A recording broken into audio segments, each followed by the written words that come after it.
Assalamu alaikum students. I hope you are doing well. Uh, Welcome, sir. previous वालेकुम सलाम previous lectures में हम discuss कर रहे थे about process synchronization. So हम देख चुके हैं कि synchronization problem क्या होता है, critical section क्या होता है, and how we can design the protocol to resolve critical section problem. So हमने डिस्कस किया था कि अगर कोई आपको solution propose करता है क्रिटिकल सेक्शन प्रॉब्लम का, तो आपने कौन कौन सी प्रॉपर्टीज़ हैं जिसको आपने वेरीफाई करना है, ठीक है। सो वो प्रॉपर्टीज़ जो हैं वो mutual exclusion, progress, bounded wait, ये क्या चीज़ें होती हैं। म्यूचुअल एक्सक्लूजन मींस अगर कोई भी प्रोसेस, अगर एक एक प्रोसेस क्रिटिकल सेक्शन में जाना चाह रहा है और वो चला जाता है, और जब वो प्रोसेस जो है वो क्रिटिकल सेक्शन में मौजूद होगा तो कोई और प्रोसेस क्रिटिकल सेक्शन में नहीं जा सकता। Means at the same time पे सिर्फ एक प्रोसेस क्रिटिकल सेक्शन में हो सकता है। अगर ये प्रॉपर्टी होल्ड करती है तो इसको हम कहते हैं कि म्यूचुअल एक्सक्लूजन प्रॉपर्टी होल्ड कर रही है। Okay, the thing is what is progress. Progress means if no process is executing its critical section, critical section में कोई भी नहीं है और कोई भी प्रोसेस जो है जो रिक्वेस्ट करता है कि वो क्रिटिकल सेक्शन में जाना चाहता है, तो उसको डेफिनेट टाइम में अलाउ करना चाहिए, ना कि उसको इनडेफिनेट टाइम पे पोस्टपोन कर देना चाहिए। तो this is progress. Bounded wait में ये है कि हमारे पास एंट्री सेक्शन होता है जहाँ पे प्रोसेस जो है वो क्रिटिकल सेक्शन में जो जाना चाहते हैं, जो विश कर रहे होते हैं, वो वहाँ पे वेट करते हैं एंट्री सेक्शन में। तो कुछ प्रोसेस ऐसे होते हैं जो कि क्रिटिकल सेक्शन अपना एग्जीक्यूट करके नीचे रिमाइंडर सेक्शन में चले जाते हैं। तो ऐसे सारे के सारे प्रोसेस जो कि एंट्री सेक्शन में होंगे, ओनली दोज प्रोसेस जो है उनमें से हम डिसाइड करेंगे कि किसने क्रिटिकल सेक्शन में जाना है, ना कि जो रिमाइंडर सेक्शन में होंगे वो प्रोसेस। अगर रिमाइंडर सेक्शन में कोई प्रोसेस होगा और वो भी पार्ट बन जाता है क्रिटिकल सेक्शन में जाने के लिए, सिलेक्शन का पार्ट बन जाता है, तो उस केस में बाउंडेड वेट होल्ड नहीं करेगी। ओके, सो ये प्रॉपर्टीज़ मैं बार बार आपको इस वजह से बता रहा हूँ कि अगर आपको ये प्रॉपर्टीज़ क्लियर नहीं हुई तो ऑफ कोर्स आपको कोई भी चीज़ जो है वो समझ नहीं आएगी। तो इसमें सबसे पहले हमने टू प्रोसेस के लिए हमने पैटरसन सॉल्यूशन जो है वो देखा। इसमें हमने देखा कि प्रोग्रेस भी होल्ड करती है, म्यूचुअल एक्सक्लूजन भी होल्ड करती है और बाउंडेड वेट भी होल्ड करती है। पैटरसन सॉल्यूशन है। ओके, सो ये पैटरसन जो सॉल्यूशन है ये सॉफ्टवेयर बेस्ड सॉल्यूशन है, ठीक है। This is based for software based. Okay, so ये सॉफ्टवेयर बेस्ड इम्प्लीमेंटेशन है क्रिटिकल सेक्शन प्रॉब्लम की सॉल्यूशन की। ओके, तो इसमें हर everything is written by the user through some application programme.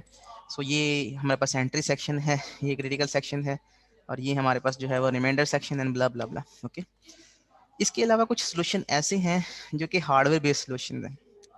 तो हम क्रिटिकल सेक्शन प्रॉब्लम को हार्डवेयर बेस्ड सॉल्यूशन से भी जो है सॉल्व कर सकते हैं।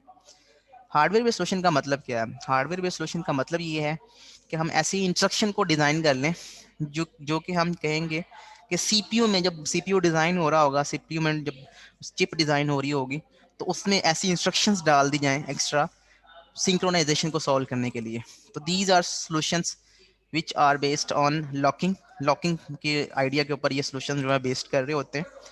तो लॉकिंग क्या है? लॉकिंग ये है कि जैसे एक रूम है, तो उस रूम में एट ए टाइम सिर्फ एक पर्सन को अलाउ करना है। वो जैसे बैंकिंग में होता है एक रूम जहाँ पे आप लॉकर्स वगैरह होते हैं, तो आप क्या करते हो, आप उसको की देते हो, जिसने जाना है उसको की देते हो, वो अंदर जाता है और वो अंदर से रूम को लॉक कर लेता है। अब की चूंकि एक ही थी और अंदर से उसने लॉक भी किया हुआ है, तो कोई और पर्सन जो है वो अब रूम में एंटर नहीं हो सकता। ओके, जब तक वो दोबारा से अनलॉक करेगा और बाहर नहीं आ जाता, तब तक दोबारा से कोई भी पर्सन जो है बाहर से उसमें दोबारा एंटर नहीं हो सकता। तो ऑब्वियसली इससे क्या होगा, इससे म्यूचुअल एक्सक्लूजन प्रॉपर्टी जो है वो होल्ड करेगी। ओके, तो ये हार्डवेयर बेस्ड सॉल्यूशन का मतलब ये है कि हम एक ऐसी इंस्ट्रक्शन जो है वो हार्डवेयर में डिज़ाइन करेंगे जो कि एटॉमिकली एग्जीक्यूट होगी। एटॉमिकली का मतलब ये है कि या तो वो सारी की सारी इंस्ट्रक्शन एग्जीक्यूट होगी या नहीं होगी। इसको हम कहते हैं atomicity. This property is called atomicity. जैसे कि ये कॉन्सेप्ट आपने डेटाबेस में भी देखा होगा कि अगर हमारे पास एक ट्रांजैक्शन है तो ट्रांजैक्शन या तो कंप्लीटली एग्जीक्यूट हो या नहीं हो, ठीक है, तो उसको हम कहते हैं atomicity property.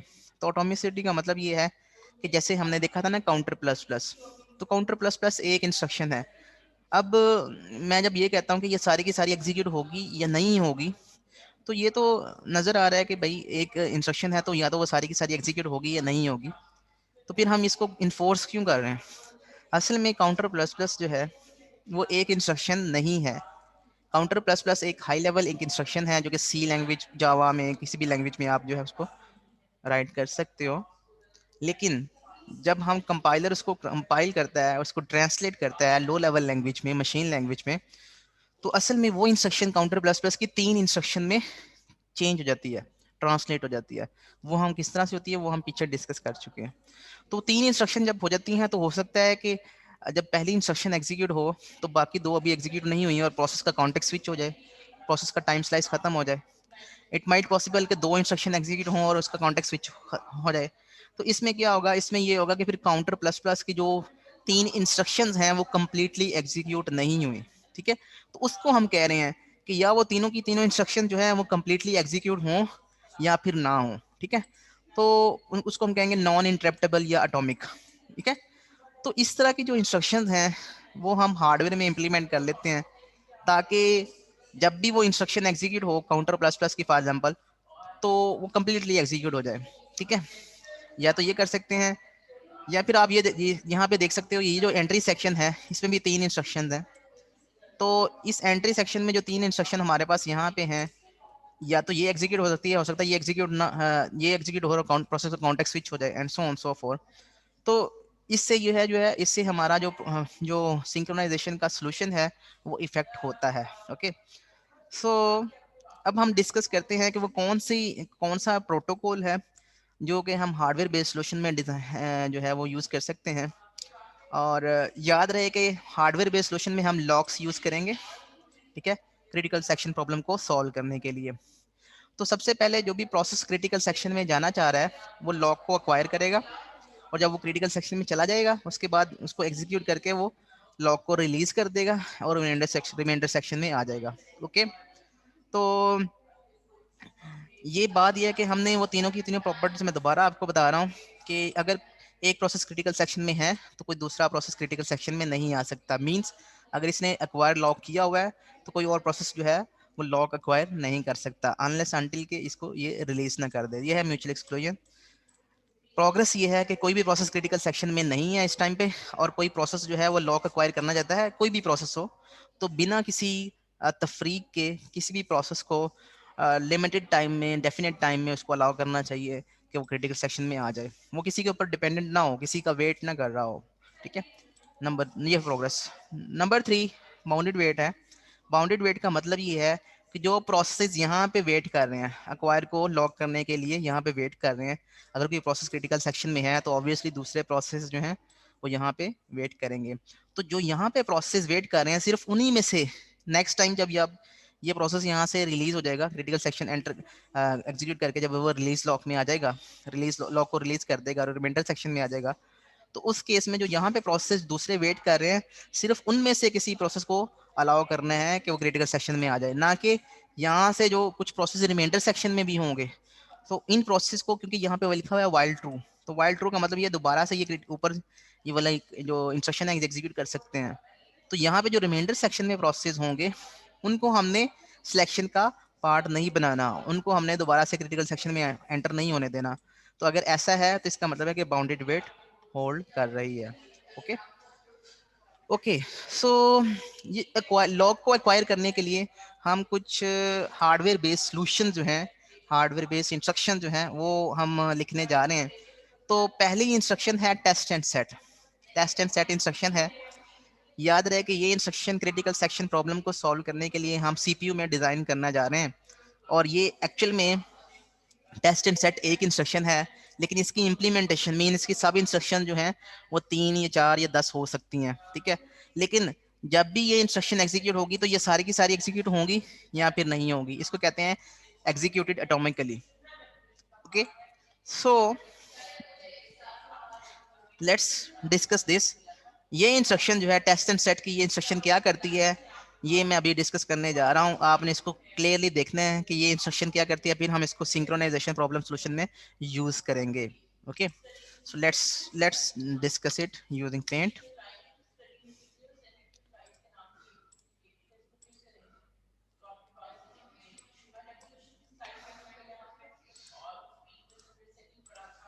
Okay, so test and set जो है इंस्ट्रक्शन वो क्या कर रही है,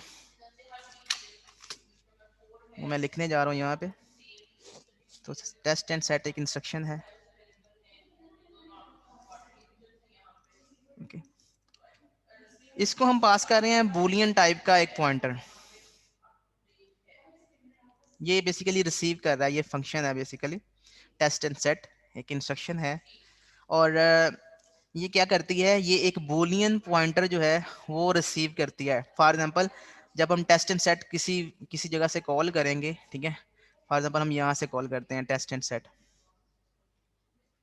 ठीक है, तो हम बूल टाइप का एक वेरिएबल जो है इसको इसको पास करेंगे, और उसका रेफरेंस बाय बाय रेफरेंस पास करेंगे। क्यों? क्योंकि हम जो है वो यहाँ पे पॉइंटर है बूलियन पॉइंटर, जो कि इस वेरिएबल को बाय रेफरेंस जो है वो पॉइंट कर रहा होगा। आपको बाय वैल्यू और बाय रेफरेंस का पता है? बाय वैल्यू और बाय रेफरेंस क्या होता है? किसी स्टूडेंट को पता हो? Yes sir. क्या पता है आपको? बताओ। हम फंक्शन को कॉल करें बाय वैल्यू या बाय रेफरेंस, यानी कि रेफरेंस पॉइंटर के थ्रू होता है। फायदा क्या होता है? कब हम बाय सर वैल्यू यूज करेंगे, कब बाय रेफरेंस सर यूज जब करेंगे? बाय वैल्यू में कॉपी बनती है, इसमें कॉपी नहीं बनेगी, उसका ओरिजिनल एड्रेस जाएगा। उससे क्या फर्क पड़ेगा? फायदा क्या होगा ना, कब बाय वैल्यू यूज करेंगे, बाय रेफरेंस कब यूज करेंगे, क्या करना होगा सर जो अफेक्ट होगा वो नजर आएगा इसमें, बाय इसमें? वैल्यू, उसमें बाय एड्रेस में। ओके, सो असल में हमारे पास जब बाय वैल्यू की बात करते हैं, सो बाय वैल्यू में हमने एक फंक्शन कॉल किया यहाँ पे, ठीक है, उसको हमने एक वैल्यू पास किया, ठीक है, ये वैल्यू यहाँ पे है, ये बूल टाइप का कोई वेरिएबल है, ठीक है, वैल, और इसमें फॉल्स पड़ा हुआ है, ठीक है। अब ये फंक्शन जो है फन, इसको हमने ये वैल्यू जो है, ये वैल्यू जो है वो पास कर दिया। अब ये फंक्शन जो मर्जी इसके साथ करता रहे, यहाँ पे जब हम इसको दोबारा से वैल को यूज करेंगे तो वैल में फॉल्स ही होगा। ओके, वैल में क्या वैल्यू पड़ी होगी? फॉल्स ही होगी। तो ये एक फंक्शन है, जिस बार मेन फंक्शन है उसमें ये हम इस तरह से ये इंस्ट्रक्शन लिख रहे हैं। तो बाय वैल्यू के केस में हम वैल्यू जो है वो बाय वैल्यू पास कर रहे हैं। तो बाय वैल्यू के केस में फंक्शन जितनी मर्जी इस वैल्यू को चेंज कर दे, हमें ओरिजिनल जो इससे पहले जो वैल्यू पड़ी हुई थी यहाँ पे इस इंस्ट्रक्शन के ऊपर, वही वैल्यू यहाँ पे हमें मिलेगी इस फंक्शन में, ठीक है। लेकिन अगर हम बाय रेफरेंस पास करते हैं इसको, बाय रेफरेंस में हमारे पास क्या है, बूल, हमने वैल में हमने फॉल्स लिखा हुआ है, और यहाँ पे हमने फंक्शन में पास कर दिया है बाय रेफरेंस वैल। अब क्या होगा, अब जब फंक्शन ये कॉल हुआ है, इस फंक्शन को जब हमने ये वैल्यू बाय रेफरेंस पास किया है, तो हो सकता है जब हम यहाँ पे प्रिंट करें वैल की वैल्यू को प्रिंट करें, तो इट माइट पॉसिबल कि इसकी वैल्यू जो है वो ट्रू हो चुकी हो। क्यों? ये फंक्शन जो इसकी वैल्यू चेंज करेगा, वो फंक्शन की वैल्यू यहाँ पे भी चेंज वैल्यू जो है ओरिजिनल फंक्शन में, कॉलर फंक्शन में नजर आएगी। ओके, तो दिस इज द डिफरेंस। अगर आप चाहते हो कि जो भी फंक्शन जिसको आप कॉल कर रहे हैं वो फंक्शन इसकी वैल्यू को चेंज करे, तो कॉलर फंक्शन जो कॉली फंक्शन है उसको उसकी वैल्यू अपडेटेड वैल्यू मिले, तो आप उसको बाय रेफरेंस पास करेंगे। अगर आप चाहते हो कि वो फंक्शन सिर्फ इस वैल्यू को यूज करे और उसकी अपडेटेड वैल्यू हमें नहीं चाहिए, कॉली फंक्शन को उसकी अपडेटेड वैल्यू की साथ कोई कंसर्न नहीं है, तो आप बाय वैल्यू पास करेंगे। ओके, तो ये है डिफरेंस बाय रेफरेंस और बाय वैल्यू का। Okay, so test and set जो है, टेस्ट एंड सेट जो है हमारे पास एक इंस्ट्रक्शन है, ठीक है, उसमें हम बाय रेफरेंस वैल्यू जो है वो रिसीव कर रहे हैं, ठीक है, उसमें बूल टाइप की वो वैल्यू होगी। तो ऑब्वियसली टारगेट में या तो टारगेट हमारे पास क्या है, एक फंक्शन पॉइंटर है, वो फंक्शन पॉइंटर एक मेमोरी लोकेशन को पॉइंट कर रहा है, उसका नाम फॉर एग्जांपल वैल है, ठीक है। उस वैल्यू में हमारे पास फॉर एग्जांपल शुरू में फॉल्स पड़ा हुआ है, तो यहाँ पे फॉल्स है, तो हमने हमने जब भी इस वैल्यू को एक्सेस करना है, ठीक है, तो हम बेसिकली इस तरह से एक्सेस कर सकते हैं टारगेट। तो इसको हम प्रिंट करवाएंगे तो ये हमारे पास ये फॉल्स जो है वो प्रिंट हो जाएगा ऐसे। ओके, सो हम जो है वो बाय रेफरेंस इसको रिसीव कर रहे हैं। अब नेक्स्ट इंस्ट्रक्शन क्या कर रही है, ये फंक्शन जो है, ये जो इंस्ट्रक्शन है, ये बेसिकली हमें बूलियन वैल्यू जो है वो रिटर्न कर रही है। और ये टेस्ट एंड सेट एक इंस्ट्रक्शन है, उसकी आगे सब इंस्ट्रक्शन समझ लें कि ये सब इंस्ट्रक्शन है उसकी, जिसको हम एज ए फंक्शन जो है वो लिख रहे हैं यहाँ पे। और आपने मुझे बताना है कि असल में ये कर क्या रहा है, ठीक है। तो मैं यहाँ पे इसका जो है वो बॉडी लिख रहा हूँ।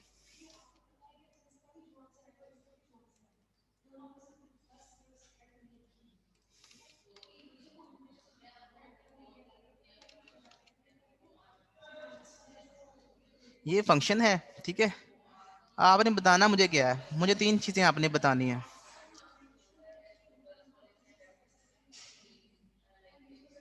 मुझे आपने ये बताना है कि अगर मैं जो टारगेट है वैल्यू, इसमें मैं पास करूं बिफोर कॉल में, बिफोर कॉल मैं पास करूं इसमें ट्रू।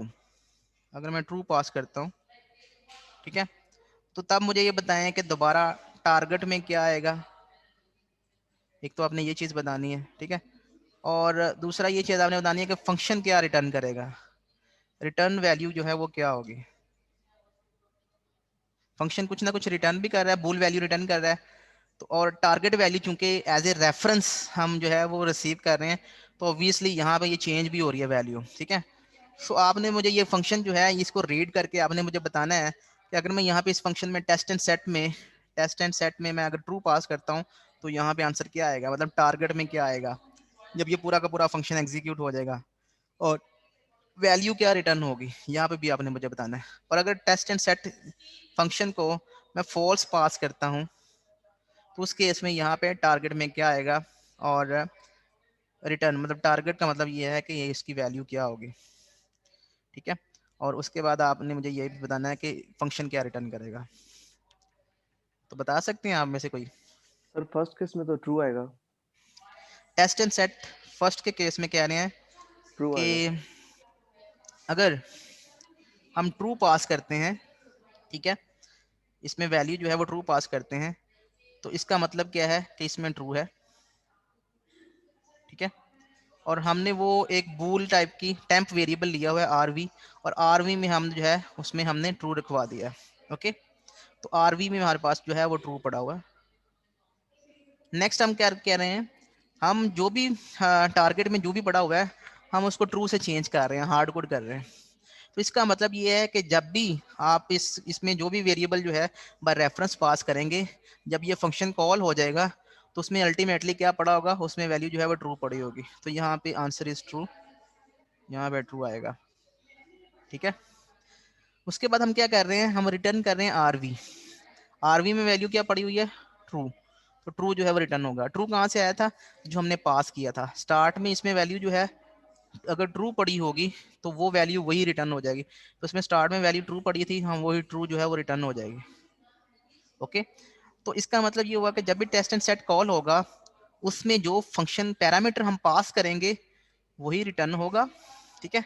और उसकी वैल्यू जो है हमेशा ट्रू से चेंज हो जाएगी। तो अगर हम फॉल्स पास करते हैं, अगर हम फॉल्स पास करते हैं, ठीक है, तो फॉल्स के केस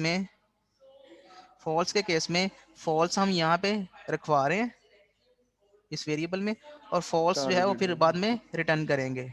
ओके, और इसमें वैल्यू जो है वो ट्रू ही है। इसका मतलब ये है कि जब भी टेस्ट एंड सेट कॉल होगा, जो जो वेरिएबल होगा उसमें हमेशा वैल्यू जो है वो ट्रू ही आएगी, ठीक है। और टेस्ट एंड सेट जो है वो रिटर्न करेगा फॉल्स इस केस में।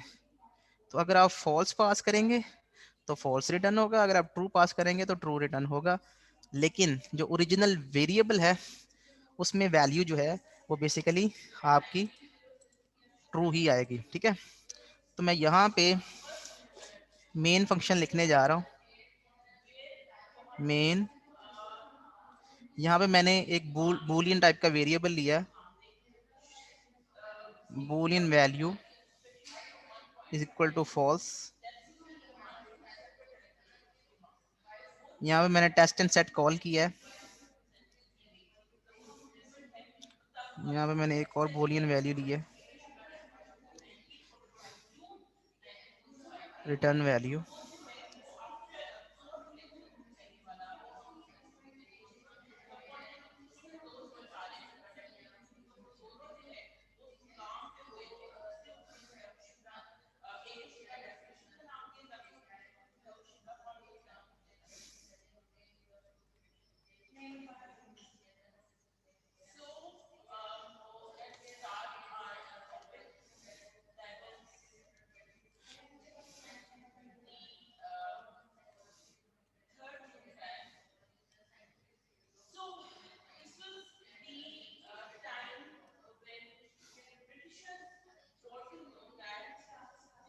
तो आप मुझे ये बताएं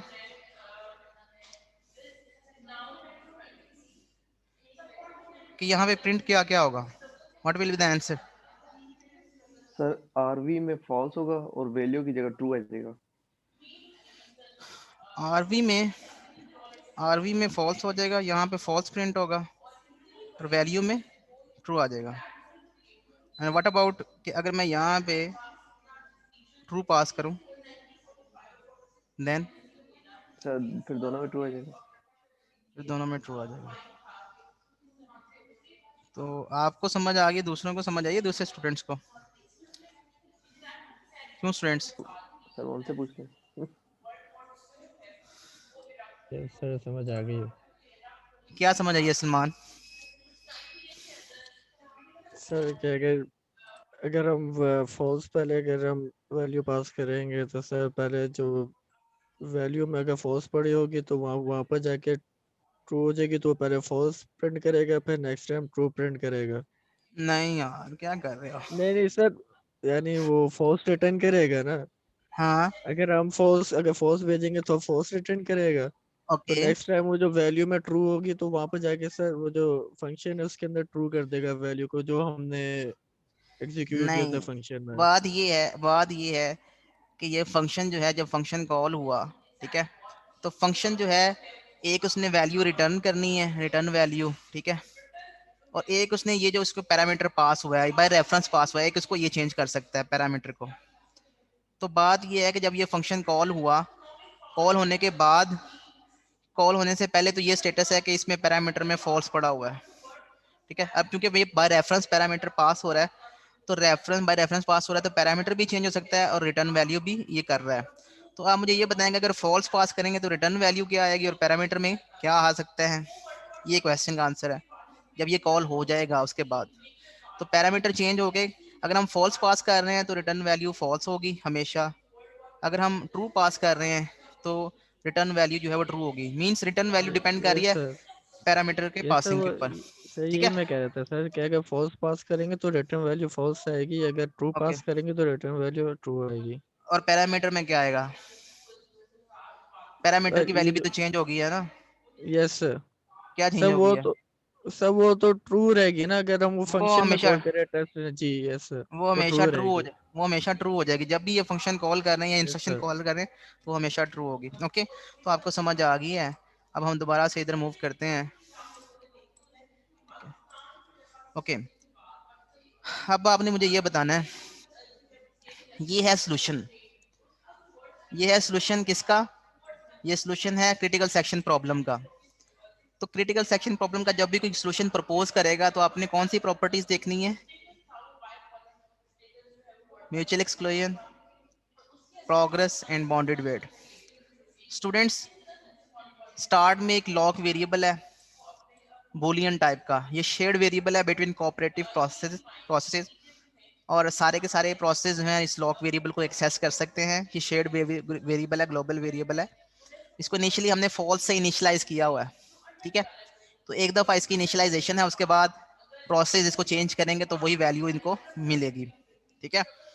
अब आपने मुझे ये बताना है कि ये कोड है वाइल टेस्ट एंड सेट, इसमें हम लॉग बाय रेफरेंस पास कर रहे हैं।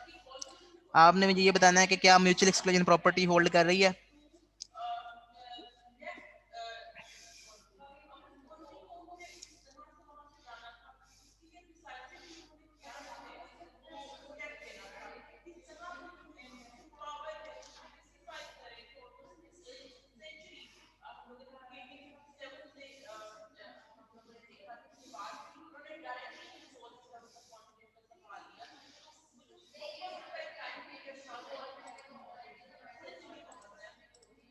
जी students, mutual exclusion property hold कर रही है?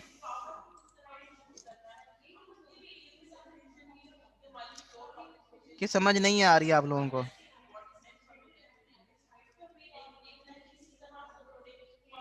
सर समझ आ रही है, एक minute sir, I guess no sir.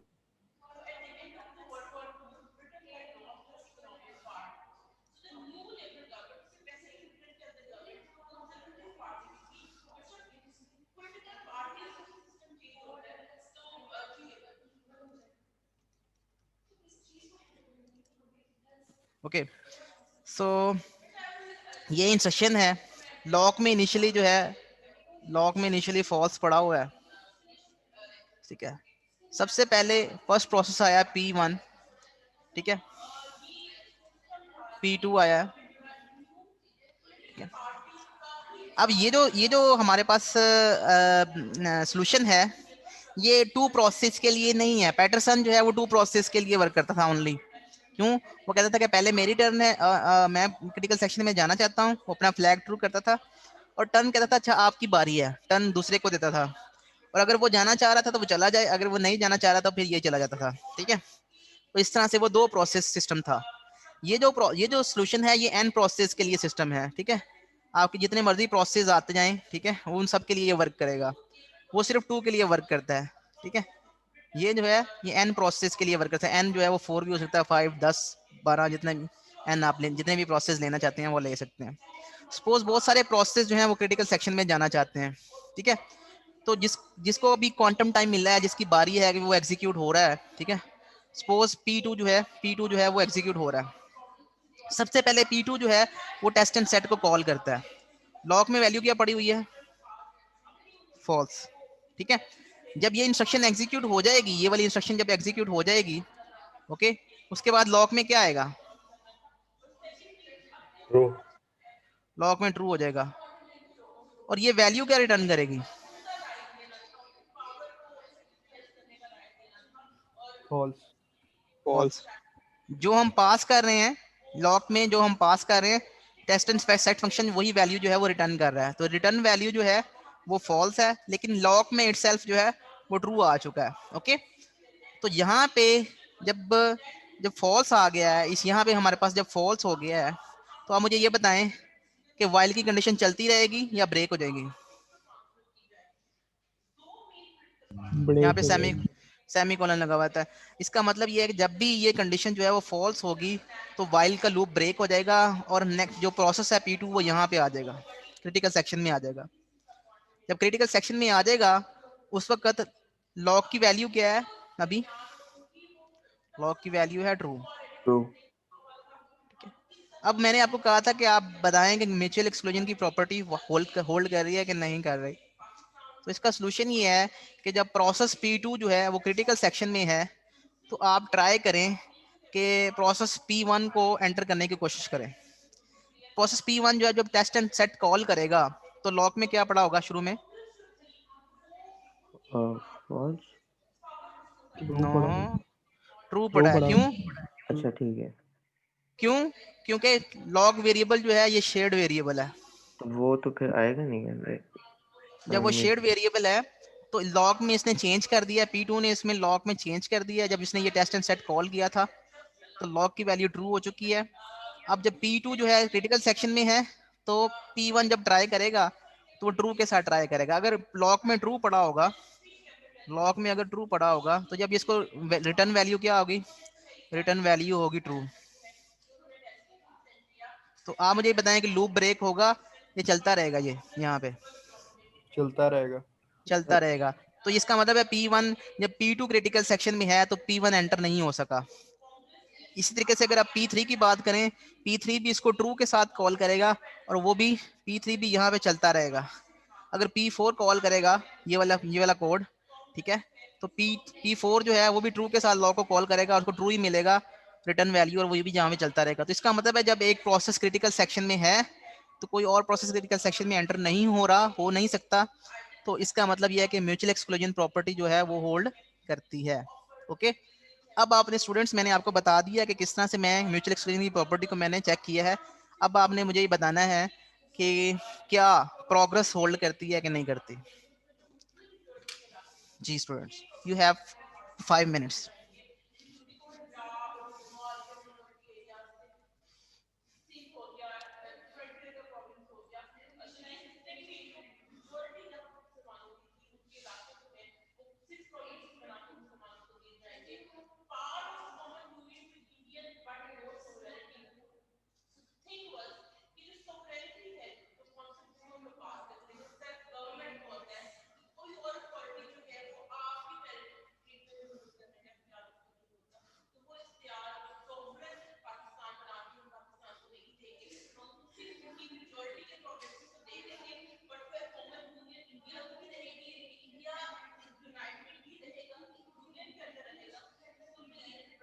Sir progress भी होल्ड करेगी। सर आई गेस कर रही है म्यूचुअल। तो प्रोग्रेस आपने कैसे वेरीफाई की है मुझे बताएं। जैसे मैंने म्यूचुअल एक्सक्लूजन का आपको बताया ना, मैंने तो आपको प्रूफ करके बताया। प्रोग्रेस का बताएं कि प्रोग्रेस जो है वो क्या होती है और कैसे आपने होल्ड वेरीफाई किया। जी डेफिनेट टाइम जो है प्रोसेस वर्क करना चाहिए।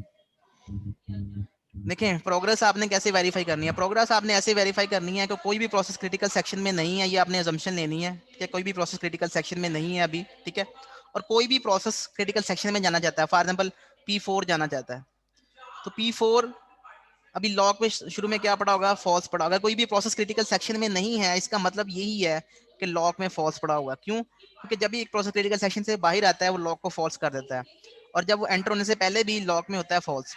ठीक है, तो अगर P4 अगर कोई भी क्रिटिकल सेक्शन में नहीं है और P4 क्रिटिकल सेक्शन में जाना चाहता है, तो P4 जो है वो लॉक फॉल्स के साथ कॉल करेगा।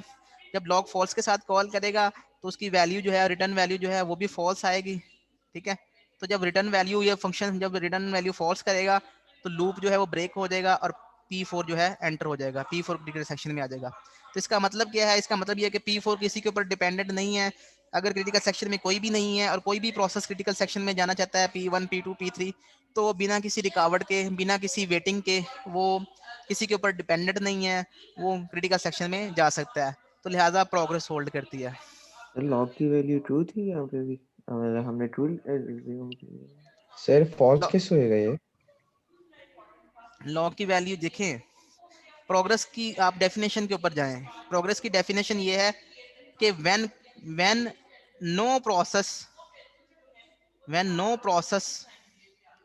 is executing its critical section। ये है प्रोग्रेस की definition, when no process is executing its critical section. ये है डेफिनेशन। जब कोई भी प्रोसेस क्रिटिकल सेक्शन में नहीं होगा तो आप मुझे बताएं लॉग की वैल्यू क्या होगी। फॉल्स। लॉग की वैल्यू ये फॉल्स सब होगी। क्यों? वही जो दी जाएगी। हाँ क्योंकि अगर वो एक प्रोसेस क्रिटिकल सेक्शन में नहीं है, इसका मतलब क्रिटिकल सेक्शन से बाहर आ गया, और जब वो बाहर आएगा तो ये इंस्ट्रक्शन चलाएगा ही चलाएगा, लॉग को फॉल्स करेगा। तो जब उसका मतलब ये है कि कोई भी प्रोसेस क्रिटिकल सेक्शन में नहीं है तो लॉग की वैल्यू क्या होगी, फॉल्स। अगर एक रूम है, उस रूम में कोई भी बंदा नहीं है, कोई भी पर्सन नहीं है, ठीक है, तो इसका मतलब है कि रूम इज ओपन और की जो है यहाँ पे पड़ी है, जिसने की लेनी है ले ले, और एंटर होना है एंटर हो जाए। और अगर कोई भी पर्सन क्रिटिकल इसमें रूम में नहीं है तो किस तरह पॉसिबल है कि रूम अंदर से लॉक हो? ऐसा पॉसिबल है? तो नहीं है, ऐसा पॉसिबल हो सकता। सो द थिंग इज के जब भी कोई प्रोसेस क्रिटिकल सेक्शन में नहीं होगा तो लॉक फॉल्स होगा। ओके, तो हमने यही सबसे, जब भी प्रोग्रेस हमने वेरीफाई करनी है, हमने ये अजम्पशन लेनी है कि कोई भी प्रोसेस क्रिटिकल सेक्शन में नहीं है। तो क्या कोई भी प्रोसेस क्रिटिकल सेक्शन में जा सकता है? तो यस, जा सकता है। P1 अगर जाना चाहता है वो टेस्ट एंड सेट को कॉल करेगा, फॉल्स के साथ वो चला जाएगा। P3 अगर जाना चाहता है वो टेस्ट एंड सेट को कॉल करेगा, फॉल्स के साथ वो चला जाएगा। ठीक है, एंड सो ऑन। तो ये है हमारा प्रोग्रेस इसमें होल्ड करती है। अब आपने मुझे ये बताना है कि क्या इसमें बाउंडेड वेट होल्ड करती है कि नहीं करती। बाउंडेड वेट,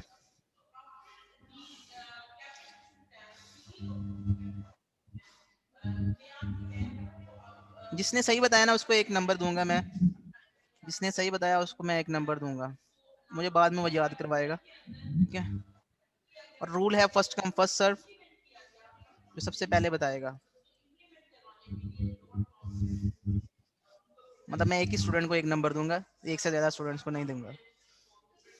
और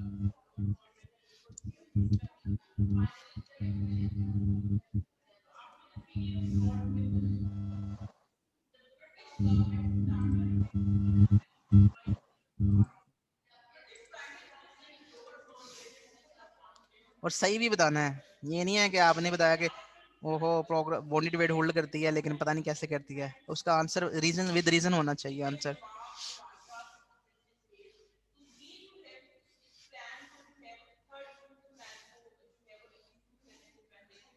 सर वैसे जो बाउंडेड वेट की हमारे पास डेफिनेशन तो यही है कि लाइक एक प्रोसेस को इनफाइनाइट टाइम तक वेट करना पड़ेगा जब तक कोई किस क्रिटिकल सेक्शन में एंटर होने के लिए अगर कोई प्रोसेस वहाँ पे ऑलरेडी एग्जिस्ट करता है तो नहीं नहीं, डेफिनेशन नहीं सही है आपकी। मैंने डेफिनेशन कितनी दफ़ा बताई है। अब मैं इस वजह से नहीं बता रहा क्योंकि मैंने एक मार्क रखा हुआ है, तो उसके बाद मैं आपको बता दूंगा। अगर आपको आता है तो आप बता दें इसमें बाउंडेड वेट होल्ड करती है कि नहीं करती। पहले तो आपने येस और नो में आंसर करना है। अगर करती है तो फिर कैसे करती है, अगर नहीं करती तो फिर कैसे करती है, फिर आपने उसकी रीज़न बतानी है। सर आई गेस करती है। आई गेस करती है। ओके, अब कोई और स्टूडेंट भी, पहले 3 स्टूडेंट्स के मैं आंसर लूँगा, कोई और स्टूडेंट बताना चाहता है तो फिर उनके आंसर्स भी मैं डिस्कस करूँगा। राहुल कह रहा है क्या जो है ये करती है, यस। एनी अदर स्टूडेंट जो जो कि अपना आंसर रिकॉर्ड करवाना चाह रहा हो? सर नहीं करेगी। नो करती। उसामा कहता है कि नहीं करती। तीसरा स्टूडेंट, नेक्स्ट वन, आखिरी स्टूडेंट है, सर करेगी। एहसन कह रहा है कि करेंगे, यस। ठीक है, अब राहुल बताएंगे कि आंसर इज यस। सबसे पहले इनको मौका देने, इन्होंने सबसे पहले आंसर किया था, तो राहुल कह रहे हैं कि यस करती है, बाउंडेड वेट होल्ड करती है। तो जी बताएं आप कैसे करती है, होल्ड करती है? सर इसमें ये था कि लेट सपोज अगर प्रोसेस हमारे बाहर वेट कर रहे हैं क्रिटिकल सेक्शन में जाने के लिए, तो वो एक रिक्वेस्ट भेजेंगे क्रिटिकल सेक्शन को ग्रांट करने के लिए। अगर हाँ रिक्वेस्ट अप्रूव हो जाती है तो एक आ जाएगा प्रोसेस, हाँ, ठीक है, क्रिटिकल सेक्शन में। उसके बाद क्या होगा, लॉग फॉल ट्रू हो फॉल्स हो जाएगा। जाए। हाँ सर फर्स्ट ट्रू हो जाएगा एंड उसने अपना प्रोसेस कंप्लीट होने के बाद उसने बाहर जाना है। देन वो हाँ लॉग फॉल्स होके दोबारा हाँ उसको एक और प्रोसेस को चांस देगा, फिर वो रिक्वेस्ट भेजेगा P2 लेट हाँ। सपोज, फिर वो इसकी रिक्वेस्ट ग्रांट होगी, फिर वो क्रिटिकल सेक्शन में आएगा and this process will be going on, I guess. Oh, नहीं, ये आंसर इज रॉन्ग, आपने रीजन सही नहीं दिए। चलें ओसामा, आपको मौका देते हैं। सर आपका reason answer the thing is that sir, इसमें प्रोसेस तो सर मैंने यही तो बताया कि जब वो प्रोसेस ग्रांट भेजेगा तब वो रिक्वेस्ट परमिशन होगी क्रिटिकल सेक्शन में, देन वो एंटर होगा, अदरवाइज नहीं होगी। नहीं, वो तो प्रोग्रेस है। जो आप बात कर रहे हैं वो तो प्रोग्रेस की बात कर सर रहे हैं, ये लिमिटेड टाइम के अंदर, चलो सर। हाँ वो प्रोग्रेस है। लिमिटेड टाइम के अंदर उसको अलाउ करना, वो प्रोग्रेस है। अच्छा जी ओसामा, आपने आंसर नो किया है, बताएं आप नो क्यों है? सर एक प्रोसेस है P1, ठीक है, वो हाँ एंटर हो गया हाँ, क्रिटिकल सेक्शन में, एंटर हो गया, ओके। ठीक है। अब उसके बाद उसने लॉग को फॉल्स कर दिया। लॉक को फॉल्स कर दिया। ठीक है, अब दोबारा से वो जब वाइल ट्रू होगा दोबारा से वापस आएगा, उसका शायद नाम हो जाए P2। रिमाइंडर सेक्शन में आ गया और वो वाइल्ड ट्रू है, दोबारा से ऊपर चला गया। उसका जी, नाम शायद P2 हो जाए। P2 क्यों हो जाएगा? P1 ही रहेगा उसका नाम। P1 P1 रखने नहीं में क्या हर्ज? रहेगा, हाँ, दोबारा से वो वैल्यू तो फॉल्स होगी, वो दोबारा से एंटर हो जाएगा। दोबारा से एंटर।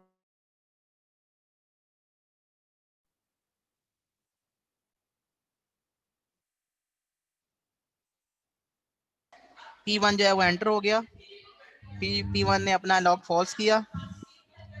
यस सर, और फिर दोबारा से ट्रू हो जाएगा। वो उसके बाद क्या उसने कहते हैं, क्रिटिकल रिमाइंडर सेक्शन एग्जीक्यूट किया और reminder yes section sir, execute करके दोबारा से इधर चला गया। ठीक है, अब P1 आ गया। P1 दोबारा से कैंडिडेट बन गया सिलेक्शन प्रोसीजर का, और हो सकता है दोबारा से एंटर हो जाए, ऐसा ही है। यस सर, और इस तरह से वो बार बार भी कर सकता है।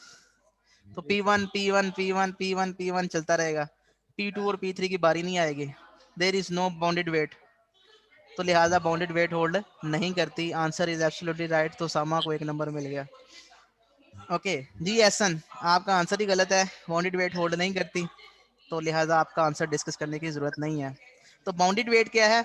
बाउंडेड वेट ये है कि अगर हमारे पास यहाँ पे 3-4 प्रोसेस वेट कर रहे हैं, P1 P2 P3, और इनमें से कोई एक प्रोसेस क्रिटिकल सेक्शन में चला जाता है, जैसे फॉर एग्जाम्पल P1 चला गया।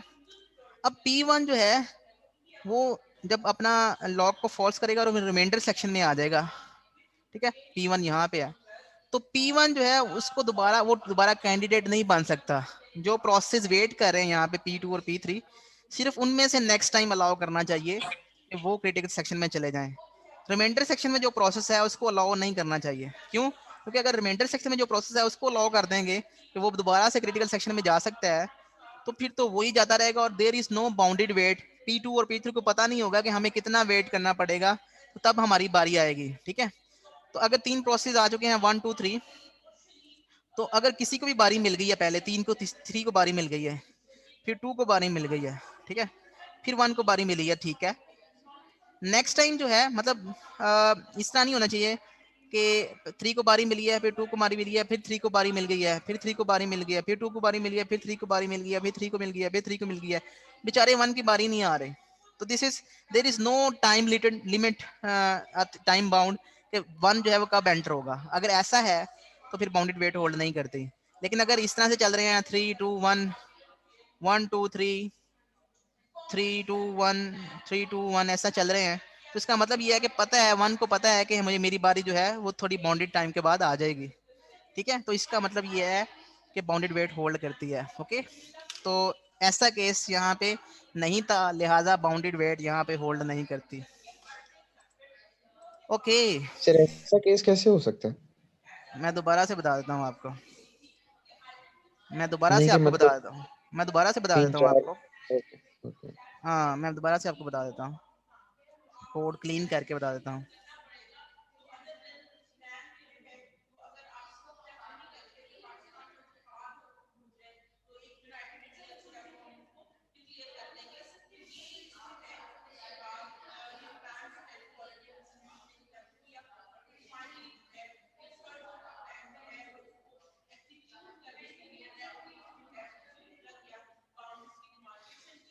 सपोज P1 P2 P3 ये 3 प्रोसेस चल रहे हैं। ठीक है, सबसे पहले जो हम चल रहे हैं राउंड रॉबिन से, suppose round robin algorithm use हो रहा है, तो पहले 3 नैनो सेकंड इसको देने हैं, फिर 3 नैनो सेकंड इसको देने हैं, फिर 3 नैनो सेकंड इसको देने हैं। ठीक है, and so on. Okay, suppose ये वाला जो कोड है, ये वाला कोड जो है ये 2 नैनो सेकंड लेता है, सपोज ये वाला कोड। ओके, बाय लकीली सबसे पहले P1 आ जाता है, P1 आ गया। ठीक है, P1 ने टेस्ट एंड सेट कॉल किया, लॉक में वैल्यू जो है वो सबसे पहले फॉल्स पड़ी हुई थी। ठीक है, तो ये ओवरऑल वैल्यू जो है इस इंस्ट्रक्शन की वो फॉल्स रिटर्न होगी, तो एंटर हो जाएगा क्रिटिकल सेक्शन में। ठीक है, जब वो क्रिटिकल सेक्शन में आ गया है P1, तो सपोज P2 भी आ जाते हैं, P2 भी यहाँ पे आ जाता है और P3 भी आ जाता है यहाँ पे। ठीक है, मींस P1 चल रहा था, P1 चल रहा था, P1 जैसे यहाँ पे क्रिटिकल सेक्शन में आया, P1 का टाइम स्लाइस खत्म हो गया। जब P1 का टाइम स्लाइस खत्म हो गया, P2 को बारी मिल गई।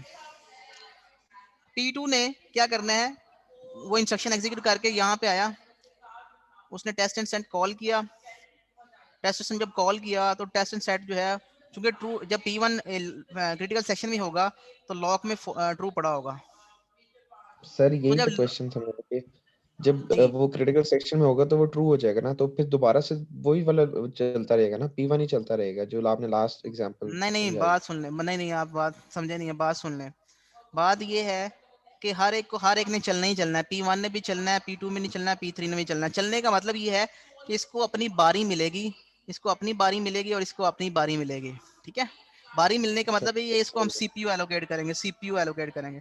सबसे पहले इसको CPU मिला, CPU मिला, इसने क्या किया, ये चला। ठीक है, इसने ये टेस्ट एंड सेट कॉल किया और ये क्रिटिकल सेक्शन में आ गया। और सपोज इसका जो कॉन्टेक्स्ट टाइम है, क्वांटम टाइम है, वो खत्म हो गया। जब क्वांटम टाइम खत्म हो गया, कॉन्टेक्स्ट स्विच हो गया, कॉन्टेक्स्ट स्विच जो है वो P1 से P2 तो हो गया। अब P2 की बारी है। P2 ने क्या करना है, P2 ने 3 नैनो सेकंड के लिए चलना है। अब वो चलेगा तो करेगा क्या, वो ये करेगा कि वो टेस्ट एंड सेट को कॉल करेगा।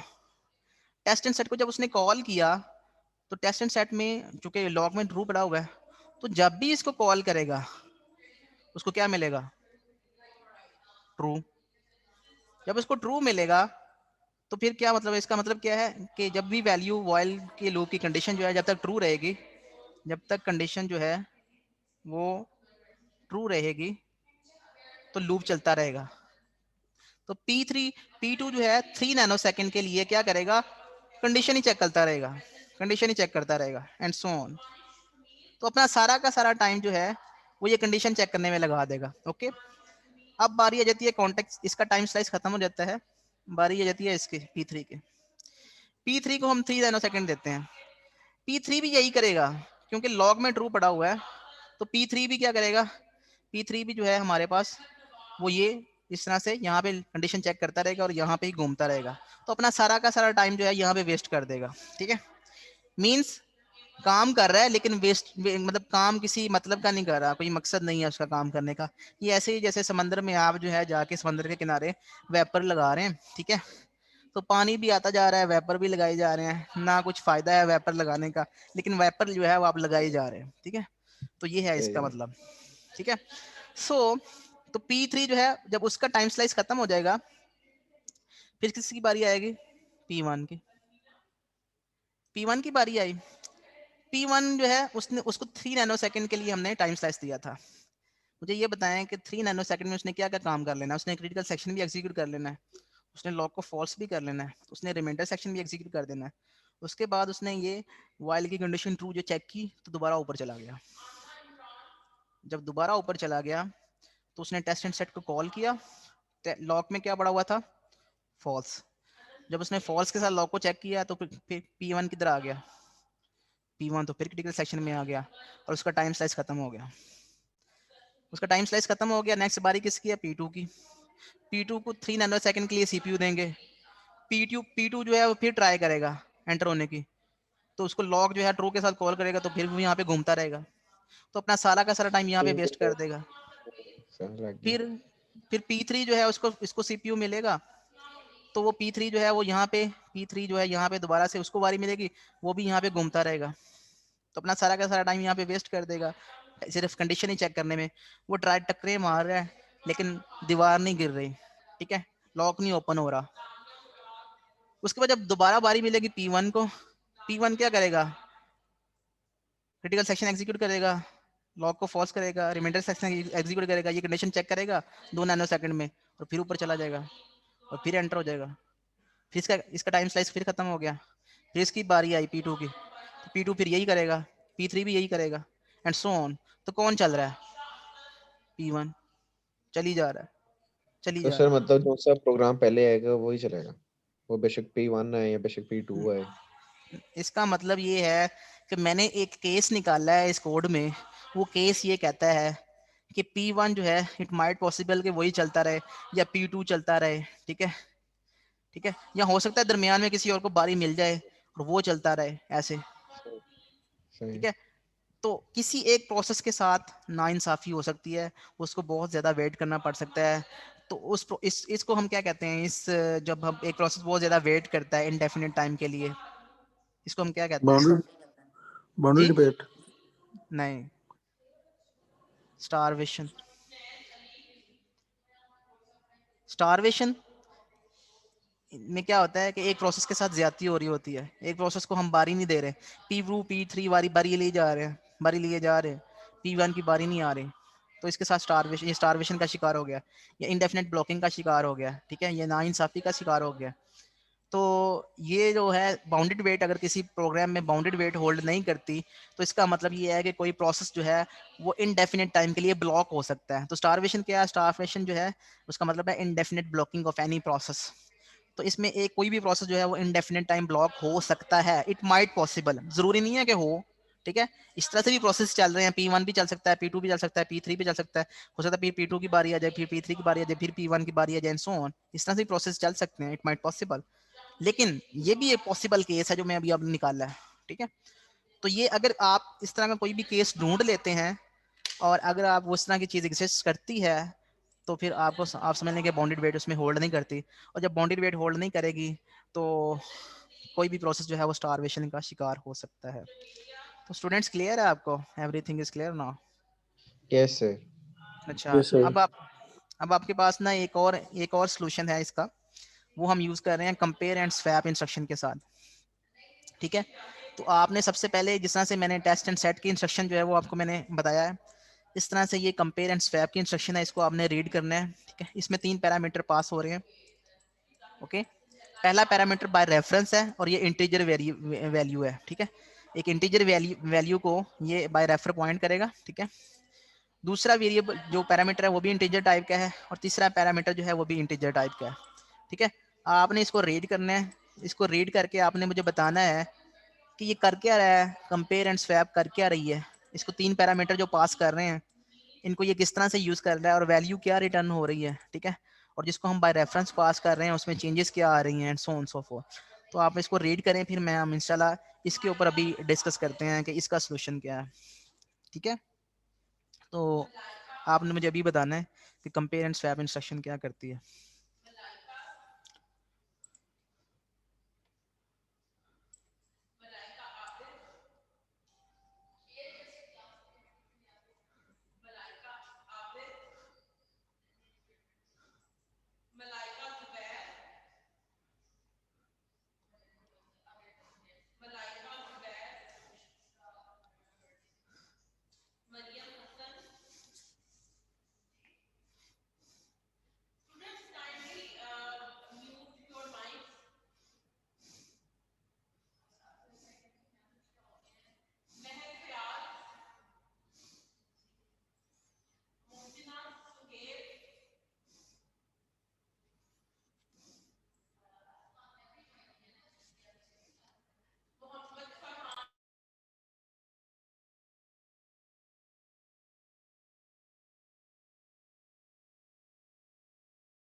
सर आपको माइक नहीं चल रहा?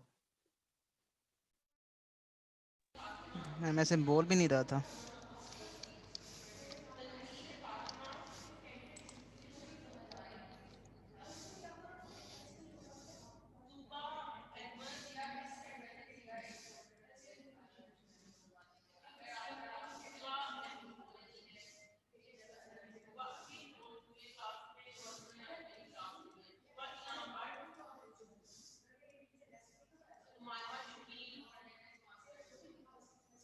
जी स्टूडेंट्स, क्या समझ आई है आपको? समझ आई है? Yes sir.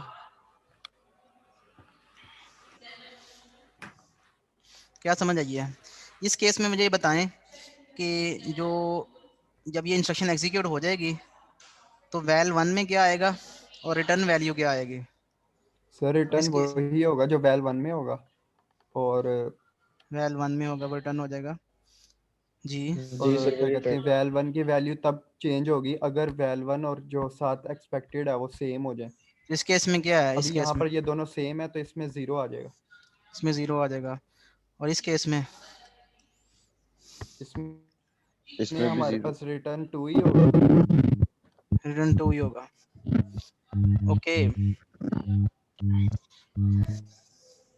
तो आप ये कह रहे हैं कि जो भी वैल में हम पास करेंगे, जो भी वैल्यू पास करेंगे, वही वैल्यू जो है वो रिटर्न होगी, ठीक है? ऐसे ही है। जैसे कि यहाँ पे हमने जी 1 जी पास सर। किया था तो यहाँ पे 1 रिटर्न हो गया, यहाँ पे हमने 2 पास किया तो यहाँ पे 2 रिटर्न हो गया। ओके, अब वैल 1 की जो जी सर। वैल्यू है वो चेंज हो गई। कब चेंज होगी? वो किससे चेंज होगी? इस थर्ड वेरिएबल से चेंज होगी। कब चेंज होगी? जब ये और ये दोनों इक्वल होंगे। अगर ये दोनों इक्वल हैं तो ये वैल्यू इसमें राइट हो जाएगी। तो अब चूंकि इसमें 1 है, इसमें भी 1 है, ये दोनों इक्वल हैं, तो इसमें हमने 0 राइट कर दिया, तो यहाँ पे 0 आ गया। अब ये दोनों वैल्यूज जो है वो इक्वल नहीं है, ये 2 है, ये 1 है, तो इट इज नॉट इक्वल, ठीक है? तो लिहाजा इसमें 2 ही रहेगा, इसमें 0 राइट नहीं होगा। तो दिस इज आंसर। इस तरह ही कर रहा है, ऐसे ही कर रहा है वो। Swap, compare and swap means, compare and swap ये कर रहा है कि जो पहली वैल्यू है वो बाय रेफरेंस पास हो रही है, तो इसको हम चेंज भी कर सकते हैं, इसको मॉडिफाई कर सकते हैं, ठीक है? मींस ये जब मॉडिफाई होगी तो ओरिजिनल फंक्शन, जो कॉली फंक्शन है, उसको नजर आएगी, ठीक है? एक दूसरी वैल्यू जो कि एक्सपेक्टेड वैल्यू है, तो हम कर ये रहे हैं कि पहले इस वैल्यू को सेव कर रहे हैं टेम्प एक वेरिएबल में। अगर ये वैल्यू जो है और ये वैल्यू, एक्सपेक्टेड वैल्यू, दोनों सेम होती हैं, ठीक है, तो उस केस में हम जो थर्ड वैल्यू है वो इसमें राइट कर रहे हैं फर्स्ट वैल्यू में। ओके, और जो हमने वैल्यू सेव की थी वो हम रिटर्न कर रहे हैं। मींस जो भी वैल्यू पास करेंगे पहले पैरामीटर में वो रिटर्न हो जाएगी, सिंपल। और अगर ये वैल्यू और ये वैल्यू दोनों सेम होती हैं तो थर्ड वैल्यू जो है वो फर्स्ट वैल्यू के ऊपर राइट कर देंगे। तो दिस इज द आंसर। अब आपने मुझे ये बताना है कि कंपेयर एंड स्वैप की इस केस में क्या म्यूचुअल एक्सक्लूजन होल्ड करती है, क्या बाउंडेड वेट होल्ड करती है, क्या प्रोग्रेस होल्ड करती है? ज़्यादा टाइम नहीं है आपके पास, आपने जस्ट 1-2 मिनट में बताना है येस और नो। आपको रीज़न भी बताने की ज़रूरत नहीं है, आपने बताना है कि म्यूचुअल एक्सक्लूजन होल्ड करती है, प्रोग्रेस होल्ड करती है, बाउंडेड वेट होल्ड करती है, and so on so fourth. तो सब कुछ आपके सामने है। लॉग को हमने इनिशियलाइज कर दिया 0 के साथ, ठीक है? तो लॉग को हमने यहाँ पे पास कर दिया है। अब आपने बताना है कि क्या म्यूचुअल एक्सक्लूजन प्रॉपर्टी होल्ड करती है।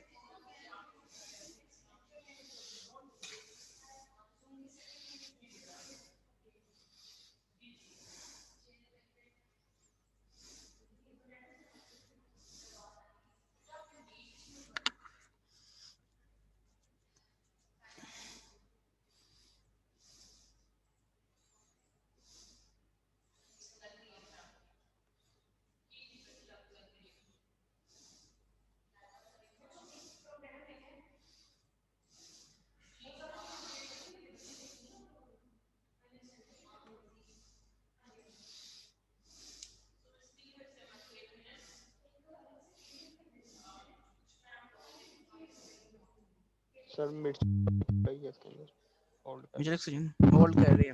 म्यूचुअल एक्सक्लूजन होल्ड इस वजह से कर रही है कि सबसे पहले इनिशियलाइज जो है वो 0 से हुआ, यहाँ पे 0 है, तो अगर पहली वैल्यू दूसरी वैल्यू को इक्वल है, ठीक है, तो इसको हम ओवरराइड कर देंगे 1 के साथ। लेकिन रिटर्न क्या होगा? रिटर्न होगा 0। जब फर्स्ट टाइम 0 रिटर्न होगा, क्योंकि लॉग में पहले पड़ा हुआ था 0, तो 0 ही रिटर्न होगा। तो जो वैल्यू पहले पड़ी होगी वही रिटर्न होगी। इसमें वैल्यू जब 0 रिटर्न होगी तो 0 इज नॉट इक्वल टू 0, ये कंडीशन फॉल्स हो जाएगी, क्योंकि 0 0 के इक्वल होता है। तो 0 इज नॉट इक्वल टू 0, ये कंडीशन फॉल्स हो जाएगी। जब ये कंडीशन फॉल्स हो जाएगी तो वाइल का लूप जो है वो ब्रेक हो जाएगा, तो वो क्रिटिकल सेक्शन में आ जाएगा प्रोसेस, ठीक है? जब एक प्रोसेस क्रिटिकल सेक्शन में होगा तो असल में जब ये 0 होगा, पहली दफ़ा जब ये कॉल हो रही है, तो ये 0 और ये 0 जब दोनों इक्वल हैं तो लॉक में क्या, लॉक में चला गया है 1। क्यों? कि जब दोनों ये वैल्यूज जो हैं इक्वल होंगी तो लॉक में 1 चले जाएगा, ठीक है? जब दूसरी दफ़ा एक प्रोसेस अगर P1 यहाँ पे क्रिटिकल सेक्शन में है और P2 आता है और लॉग 1 के साथ कॉल करता है, जब लॉग 1 के साथ कॉल करेगा तो रिटर्न क्या होगा? 1। जब 1 रिटर्न होगा तो 1 is not equal to 0, yes 1 is not equal to 0, तो ये कंडीशन ट्रू है। तो यहाँ पे वो वेट करेगा, जब तक ये कंडीशन ट्रू रहेगी वो वेट करेगा। तो म्यूचुअल एक्सक्लूजन की प्रॉपर्टी जो है वो होल्ड करती है। प्रोग्रेस इसमें होल्ड करती है कि नहीं करती? प्रोग्रेस इसमें ऑफ कोर्स होल्ड करती है कि कोई भी प्रोसेस जब पहली दफ़ा जब कोई भी प्रोसेस क्रिटिकल सेक्शन में नहीं होगा तो लॉग की वैल्यू जीरो होगी। जब लॉग की वैल्यू जीरो होगी तो जीरो जो है हमेशा जीरो के इक्वल आएगा, तो जीरो ही रिटर्न होगा। और जीरो जब रिटर्न होगा तो ये कंडीशन हमेशा फॉल्स होगी, ये वाली कंडीशन हमेशा फॉल्स होगी और वो लूप ब्रेक होता रहेगा। तो कोई भी प्रोसेस जब इसको कॉल करेगा तो वो ऑटोमेटिकली इसमें एंटर हो सकता है without having any hesitation, okay, restriction. So progress इसमें होल्ड करती है। तो क्या इसमें बाउंडेड वेट होल्ड करती है कि नहीं करती? सेम थिंग जैसे मैंने पहले बताया था कि इसमें चूंकि एक प्रोसेस बारी लेता है, वो क्रिटिकल सेक्शन में आ जाता है, वो अपने लॉक को फॉल्स करता है, वो रिमाइंडर सेक्शन एग्जीक्यूट करता है, दोबारा से ऊपर जा सकता है, ठीक है। और जब दोबारा से जाएगा दोबारा से वो test and set, test compare and swap जो है उसको कॉल कर सकता है और वो दोबारा से क्रिटिकल सेक्शन में एंटर हो सकता है। तो इसका मतलब ये है कि वो बार बार बारियां ले सकता है, तो लिहाजा बाउंडेड वेट होल्ड नहीं करती। तो प्रोग्रेस होल्ड करती है, म्यूचुअल एक्सक्लूजन होल्ड करती है, लेकिन बाउंडेड वेट होल्ड नहीं करती। तो इंशाल्लाह नेक्स्ट क्लास नेक्स्ट लेक्चर में हम देखेंगे कि एक ऐसा आपको सोल्यूशन प्रपोज करेंगे जिसमें ना सिर्फ म्यूचुअल एक्सक्लूजन होल्ड करती है बल्कि प्रोग्रेस और बाउंडेड वेट दोनों तीनों ही प्रॉपर्टीज होल्ड करती हैं। तो इंशाल्लाह we will discuss in the next class, okay. So let's take your attendance please.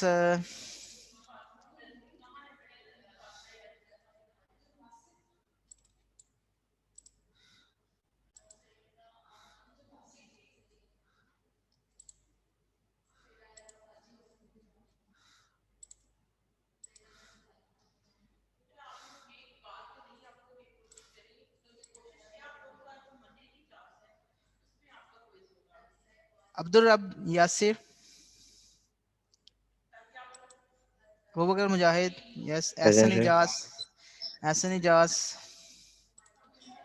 Ehsan Tahir, present. Eman Iqbal, Ali Abdul Salam, Ali Hasan, present sir. Ammar, present sir Ali Hasan present. Okay, Ammar Ammar Sajid. Present present sir Ali Hasan की तो लगा दें। अगर एक अटेंडेंस अगर आपकी नहीं लगती तो फिर आप ऐसे बोलेंगे। सॉरी कुछ सर, ख्याल किया, कुछ ख्याल किया सॉरी करें। Sir, sorry sir, sorry. Hans Hussain, Awais Gulzar, present. Faheem Mazhar, present. Faizan Mohammad, Hamza Abdullah, Hasnain Shahbaz, Humaira Tufail. Present sir. कौन है हसनैन? नहीं सर, हमजा। मुझे कहाँ सोए हुए हो? नहीं नहीं सर, उठा हूँ। अच्छा, Mohammad Waqas, present sir. Mubeen Munir, Mohammad Afaq, present sir. Mohammad Arbaz Khan, Mohammad Bilal, present sir. Mohammad Hamid, Mohammad Moeez, Murad Rauf, Usama Tariq, Rahul Kumar, Rana Mohammad Junaid Shahid, Rana Mohammad Junaid, Rimsha Tariq, Rimsha Ali, Saifur Rehman, present sir. Salman Salman Mazhar, Salman Nadeem, present sir. Sara Javed, Shayan, yes sir. Okay, Syed Ali Haider, Syed Mohammad Saddam, Syed Umar Gohar, present sir. Syed Wajid Ali, Talha Bashir, Umair, Rooj Ali, Usama Shafiq, present sir. Usama Suhail, present.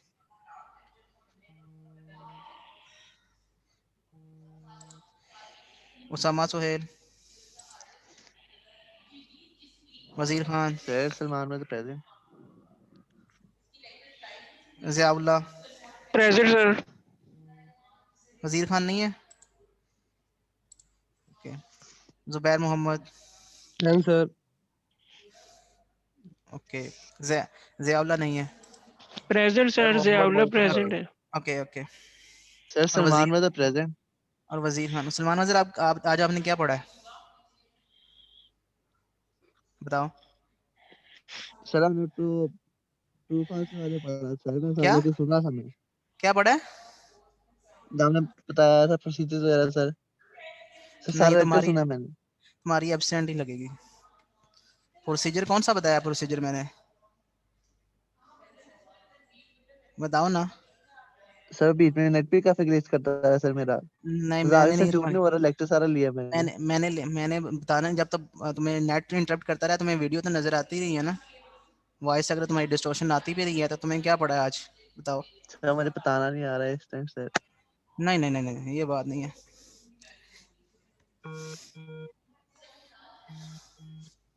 हमारी एब्सेंट ही मार्क होगी। Sorry sir. नहीं नहीं सलमान अजहर, ये बात नहीं है। नहीं मैं सर वैसे ही कह रहा हूँ, sorry sir. It's okay. Wazir Khan आपने लेक्चर लिया?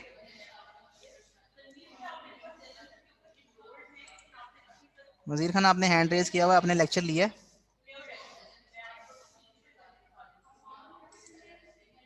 वजीर खान भी नहीं बोल रहा।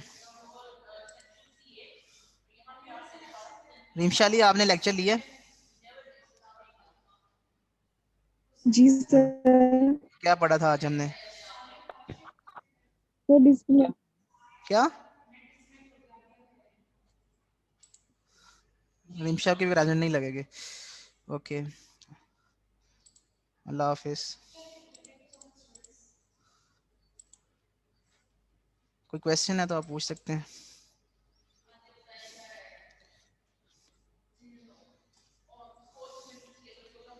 ओके स्टूडेंट्स, इंशाल्लाह आपका जो मैं मिड टर्म है, मैं आपको बता दूं कि मिड टर्म जो है ना आपका, वो नेक्स्ट वीक में है, मतलब नेक्स्ट थर्सडे को होगा आपका मिड टर्म। 10 मार्क्स का होगा और 5 मार्क्स कब के हैं? 10 में से 5 नंबर सबको मिल जाएंगे। बाकी 5 नंबर जो है उसमें आपका ओरल वाइवा होगा क्लास में ही, इस क्लास टाइम पे। तो नेक्स्ट थर्सडे वाली जो क्लास है उसमें आपका ओरल वाइवा है, जिसमें आपसे 2 या 3 क्वेश्चन पूछे जा सकते हैं, और डिपेंडिंग अपॉन योर 2-3 क्वेश्चन के ऊपर जो आपका रिस्पॉन्स होगा, तो उसमें जैसे क्वेश्चंस किस तरह से हो सकते हैं, जैसे मैं पूछ सकता हूँ कि what is a process, process क्या होता है। तो अब अगर एक स्टूडेंट कहता है कि आप program in execution is called a process, तो उसको 2 नंबर मिल जाएंगे, ठीक है। लेकिन अगर वो कहेगा कि प्रोसेस एक प्रोसेस होता है, जैसे हमारे पास स्टेप्स होते हैं, तो फिर उसको 0 नंबर मिलेगा, ठीक है। तो इस तरह से मैं आपको आंसर्स भी बता रहा हूँ और उसकी असेसमेंट्स भी बता रहा हूँ, ठीक है। सर वेटेज सर तो तो क्या है? मतलब अंग्रेजी में बताना पड़ेगा इन शॉर्ट। जी हाँ, बेसिकली आपने जो है वो सारी की सारी जो टर्म्स हैं आपको पता होना चाहिए। लाइक मैं पूछ सकता हूँ what is a system call, ठीक है। लाइक मैं ये पूछ सकता हूँ कि प्रिविलेज मोड को कोई और नेम बताएं इसका, ठीक है। तो आप उस कह सकते हैं कि monitor mode kernel mode and so on so fourth. तो अगर आपने सिर्फ इतना आंसर बता दिया तो आपका जो आंसर है वो करेक्ट होगा, ओके। सर कितने परसेंट करेक्शन रेट पे आप जज करेंगे? ऑब्वियसली सारों के तो सही नहीं फिर कर सकेंगे ना। नहीं नहीं, आपका इंडिविजुअल है ना, आपका हर स्टूडेंट का जिस तरह से अटेंडेंस लगेगी, उसके बाद उससे 2 क्वेश्चन होंगे, फिर नेक्स्ट स्टूडेंट के ऊपर चले जाएंगे एंड सो ऑन। तो 2-2 अच्छा 3-3 दो क्वेश्चन होंगे। क्वेश्चन। ओनली ठीक सिर्फ है दो सर। क्वेश्चन, सिर्फ 2 क्वेश्चन होंगे बस, और उसके पर्सनल आप उससे ही पूछे जाएंगे वो क्वेश्चन जो है वो रिपीट भी हो सकते हैं। मींस के अगर एक स्टूडेंट से पूछे हैं जिसका रोल नंबर ID 1 है, तो ID 15 वाले से दोबारा से वही क्वेश्चन हो सकते हैं। इसका मतलब ये है कि अगर आप सुन रहे होंगे तो आपको फ़ायदा होगा, ठीक है। सो इंशाल्लाह। Excuse me sir. जी सर जी, मिड टर्म 25 मार्क्स का होता है शायद। मिड टर्म 25 मार्क्स का होता है, लेकिन जो कोविड है उसमें पॉलिसी डिफरेंट है। उसमें पॉलिसी ये है कि आपने मिड टर्म लेना ही नहीं है अच्छा अच्छा, ठीक है। उसमें। तो सर बाकी वो असाइनमेंट्स वगैरह में कर देंगे? 15% असाइनमेंट्स हैं, 15% आपके क्विज हैं, 10% आपका मिड टर्म है, ठीक है। और बाकी 60% जो है वो आपका फाइनल टर्म है, उसमें प्रोजेक्ट भी हो सकता है, फाइनल फाइनल प्रोजेक्ट और फाइनल ओके एग्ज़ाम सर। भी होगा, ठीक है। ऑप्शन भी नहीं है। Okay students, thank you so much for joining the class.